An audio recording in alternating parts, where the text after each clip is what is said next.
Yes, we're here. We're Nakaabot na ba ng Baguio? Nakaabot na ng Baguio, di ba? Konting kilometro na lang. Siyempre, ang taas ang energy namin today hanggang dito sa studio. Ramdam natin ang saya ng Panagbanga Festival. Yes, there you go. Eto, ano ba, mga kapuso? G ba kayo? Naman. Nako, tara G sa Baguio City at sabay-sabay nating saksihan ang makulay at masayang festival na yan kasama sina Anjo at si Shaira, partner. Good morning dyan sa inyo. Kamusta ang malamig na weather sa Baguio? Ayan na. Good morning, mga kapuso! Good morning! Full energy dito sa Baguio City! Oh, yes! Diyos ko, dito pa nga kami sa Baguio City para sa Panagbanga Festival, di ba, Anjo? Yes, Shaira! At nandito kami ngayon mismo sa Birmingham Park. Shay, dagdag ko lang no, na ibig sabihin ng Panagbanga ay season of blooming. Kaya naman mga kapuso, kung napapansin nyo, halos lahat ng bulaklak dito sa Baguio City ay namumukadkad sa ganda. Kaya naman pala, katulad na lang nitong sinasakyan nating bangka, Anjo. Nako, ito lang naman ang nag-champion sa fluvial parade na naganap nito lang kung saan yung mga bangka daw dito sa Birmingham Park. Tama ba? Birmingham? Sabi ko na mali ako. Yung mga bangka dito sa Birmingham Park, nilalagyan nila ng iba't ibang klaseng disenyo, depende sa kanila. Tapos, ito ay parte ng Panagbanga Festival. So, ito yung nanalo. Ito, Shay, kung makikita mo, no, sobrang detalyado at sobrang ganda nitong float. Kaya naman, no doubt, sila ang nag-champion sa fluvial float parade na nangyari nitong nakaraan. Correct. At saka kung mapapansin mo yung design nila, parang parte ng kultura dito, no? Ang ganda nga eh. Sobrang ganda ng sobra. pagkakagawa. At ang kulay niya masyado.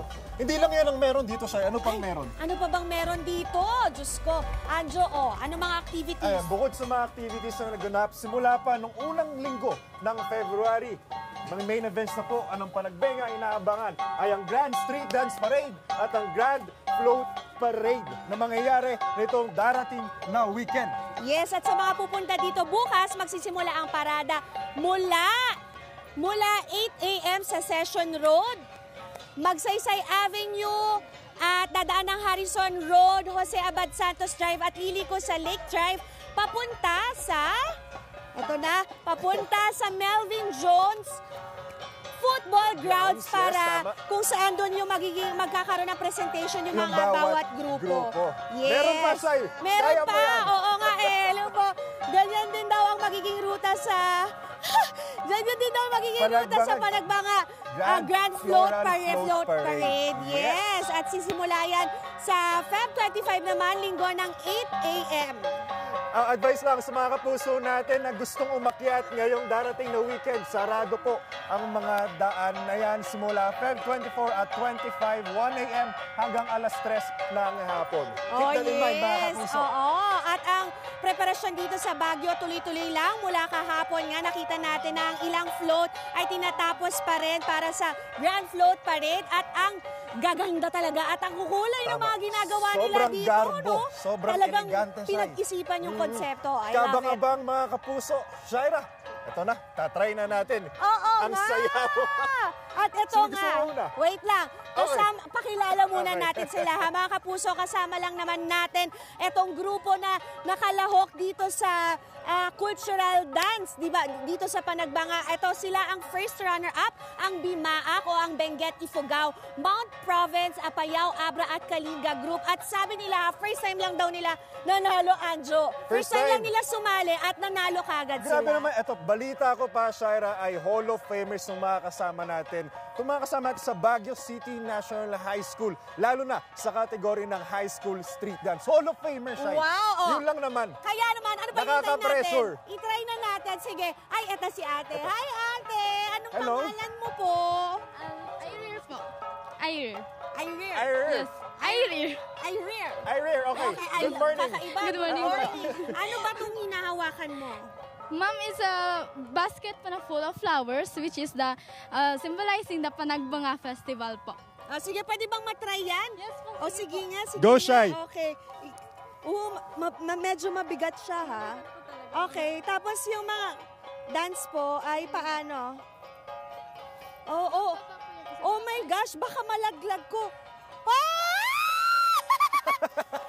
Kaya mo yan, Shay. One hand lang Diyos ko, sila. kailangan mabalance Yung to. paa mo'y ganun, oh. Ayan. Left po na pa. Okay. Okay, Shay, tapos ka na. Try Oo, naman ito. natin yung panlalaki. Sige, sige, Eto na. Anjo, ikaw naman. Kaso, unang requirement, kailangan nakabahag. Bahag, oo. Mga kapuso, magbabahag lang po ako. Ayaw nila yan. Dali, Ito na. try mo na ano yan. Pare, anong pangalan mo? Vincent po. Vincent, magandang umaga. Pwede mo ba akong turuan kung paano ginagawa itong sayaw para sa palagbega? Apo, madali lang po. Sige, Paano? akin na, Anjo. Paano? Papaluin ko lang. Tapos, Hawakan niyo po ng fit dito po. dito. Kailangan, oo. Tapos, ganito. Okay. Tama. Tapos, ang pagpalo po. Ayan po. Parang close po. Tapos open. Okay. Oh. Tama, okay. Fast Paano learner si footsteps? Anjo. Ganun po. Sa kalinga po. Okay. Ayan. Kalingga, ganyan. Apo. Medyo bibilisan lang po ng konti. Anjo, ba't marami mo yung itsura sa'yo? Ayun, maraming Pasado ba yan, Vincent? salamat. Pasado. Pasado. Pasado, Maraming salamat, bro. okay, Maraming okay. salamat. Nice one, Anjo. Thank you, kuya. ha? At syempre, pag dito tayo sa Baguio City, diba, hindi pwede mawala ang pasyal. Tama. Kaya naman, ito, unang-unang pinunahan natin yung OG na Burnham Park. I love it. Tama siya, kung kanina mga puso nakita niyo yung mga bangkano, pwede pong rentahan yon. At dito sa harapan namin, sa Burnham Park, meron pong mga bike na for rent na pwede pang isahan, pang dalawang, pang tatluan, pang apatan, lahat kasya. Yes, at syempre, ang food trip natin, hindi pwede mawala dyan, no? Tama. Kaya maraming salamat sa Divis Snack Bar! Sakto, gutom na kami. Maraming salamat po. Oo nga, kainan na! Lahat daw yung abangan pa mamaya sa pagbabalik ng Unang Hilig!